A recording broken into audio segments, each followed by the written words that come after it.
جال کو لے لیں. دماغ میں شک تھا، حالانکہ حضور میں کوئی شک نہیں. ایک دن آگے کہنے لگا کہ بتائیے میری مٹھی میں کیا ہے. تو نبی پاک صلی اللہ تعالی علیہ وسلم نے فرمایا اگر میں نے بتا دیا، کہنے لگا اگر آپ نے بتا دیا تو میں کلمہ پڑھ لوں گا. حضور نے فرمایا میں نے بتا دینا ہے پر تو نے کوئی نہیں پڑھنا، میں بتا دینا ہے. کہ بتائیے. تو حضور نے فرمایا چل سودا کر لیتے ہیں، اگر جو تیری مٹھی میں ہے وہی بتا دے پھر تیرا کیا خیال ہے. تو نبی پاک صلی اللہ تعالی علیہ وسلم نے کہا کیا بھائی ابو جہل کی مٹھی میں؟ تو اس کی مٹھی میں کنکر تھے، کنکروں نے کلمہ پڑھنا شروع کر دیا. جب کنکروں نے کلمہ پڑھا، پتھر تھے وہ، انہوں نے کلمہ پڑھا. ابو جہل نے وہ کنکر زمین پہ پھینکے، کہنے لگا اوہو تیرا جادو تو پتھروں پہاڑوں پہ بھی چلتا ہے. اب جملہ کہنے لگا ہوں سمجھ لینا. ابو جہل گوشت کا آدمی تھا، کنکر پتھر تھے، پتھر کلمہ پڑھ گئے. گوشت پوشت کا آدمی تھا پر کلمہ، کیونکہ یہاں کیا تھا؟ شک. اس نے آگے نہیں بڑھنے دی. گوشت پوشت کا شخص ہو کے پتھروں سے آگے نکل نبی پاک صلی اللہ علیہ وسلم کی خدمت میں آیا. بلکہ وہ جو یہودی والی روایت ہے اس کے پس منظر میں بھی بعض محدثین نے لکھا ہے، اس کو بھی اسی نے بھیجا. کہنے لگا جاؤ نبی پاک سے جا کے کہو اگر وہ درخت آپ کا کلمہ پڑھے تو میں بھی پڑھ لوں گا. درخت، اب درخت ہوتے تو جاندار ہیں پر کلمے تو کوئی نہیں نہ پڑھتے. درخت سے بھی تو انسانوں سے کلمہ پڑھنے کی بات، اگر درخت پڑھے تو میں پڑھ لوں گا. نبی پاک صلی اللہ علیہ وسلم دور بیٹھے تھے، درخت دور تھا. اور امام سیوطی علیہ رحمہ نے لکھا ہے درخت بھی کیکر کا تھا. نبی پاک صلی اللہ علیہ وسلم نے فرمایا اس یہودی سے کہ تو جا کے درخت کو کہہ کہ تجھے نبی پاک بلاتے ہیں. فرمایا میں گیا تو پھر تم نے کہنا جادو کر کے بلایا ہے. احتیاط بھی کی، ہر چیز آنکھوں کے سامنے رکھی. تو جا کے کہہ کہ تجھے بلاتے ہیں. وہ بندہ گیا، جا کے کہنے لگا، اور امام سیوطی نے اس کو لکھا ہے، کہنے لگے اس نے نبی پاک کا نام بھی نہیں لیا، کیونکہ ابو جہل اینڈ کمپنی کو پتا تھا کہ مصطفیٰ کے نام میں بھی بڑی برکت. خالی نام بھی نہیں لیا. کہنے لگا درخت وہ جو سامنے بیٹھے ہیں نا وہ تجھے بلا رہے. نام نہیں لیا حضور کا. وہ جو سامنے بیٹھے ہیں نا، جاءت لدعوتہ الاشجار ساجدۃ. امام بوصیری کہتے ہیں درخت آیا اور سجدہ کرتا ہوا، زمین چیرتا ہوا آیا. کس طرح آیا؟ پہلے آگے جھکا، پھر پیچھے جھکا، دائیں جھکا، بائیں جھکا. یہاں بھی لکھنے والوں نے لکھا ہے کہ وہ نہ درخت اپنی جڑیں اکھیڑ رہا تھا. جب چلنا تھا نا اس نے حضور کی طرف آنا تھا تو آگے دائیں بائیں ہوا، جڑیں اکھیڑ رہا تھا. لیکن ہمارے استاد جب ہمیں یہ روایت پڑھایا کرتے تھے تو کہتے تھے جڑیں نہیں اکھیڑ رہا تھا. جب اس نے سنا مجھے نبی پاک نے بلایا تو اسے وجد ہو گیا تھا، وہ جھومنے لگ گیا تھا، جھوم رہا تھا. حضور نے مجھے بلا لیا. جاءت لدعوتہ الاشجار ساجدہ. تو درخت آیا، اس نے آ کے نبی پاک کو سجدہ کیا. لکڑی کا بنا ہوا درخت ہے. سجدہ کیا. سجدہ کرنے کے بعد درخت اٹھا اور اٹھ کے اس نے نبی پاک کا کلمہ پڑھا. وہ جس کو ابو جہل نے بھیجا تھا نا یہودی، وہ درخت کی حالت دیکھ کے کلمہ پڑھ گیا. وہ کلمہ پڑھ گیا، لیکن یہی بے ایمان کہنے لگا ہوئے ہوئے ان کا تو درختوں پہ بھی جادو چلتا ہے. لا ریب فی، شک قرآن پاک میں، لیکن اگر بندے کے دماغ میں ہو اس کا علاج ہے کوئی؟ ادھر ہی شک بیٹھ جائے. کوئی سادی مثال دیتا ہوں کہ سامنے دیوار صاف ہو لیکن گرد اگر آئینے پہ پڑی ہو. دیوار صاف کرنی چاہیے کہ اینک کا شیشہ صاف کرنا چاہیے؟ ساری زندگی لوگ دیوار صاف کرتے گزار دیتے، ساری زندگی تراش خراش کرتے گزار، اپنی مرضی کی پینٹنگ کرتے گزار دیتے ہیں، پر اپنی آنکھ کی پتلی صاف نہیں کرتے. آنکھ کی پتلی صاف نہیں کرتے. کسی نے حضرت رومی سے کہا تھا حضور دنیا میں کوئی اچھا ملتا نہیں. فرمانے لگے تھوڑا رونا شروع کر تاکہ تیری پتلیاں وضو کر لیں. وضو کر لیں، وہ انہیں پتہ چل جائے کہ کتنے صاف ستھرے لوگ دنیا میں پائے جاتے ہیں. ابو جہل پھر آ گیا، کہنے لگا اگر آپ چاند کے 2 ٹکڑے کر دیں تو میں کلمہ پڑھنے کو تیار.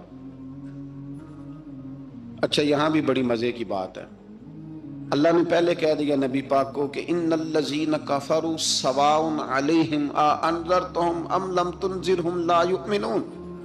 محبوب یہ جن کی قسمت میں کفر ہے نا، آپ انہیں ڈرائیں چاہے نہ ڈرائیں، یہ ایمان نہیں لائیں گے.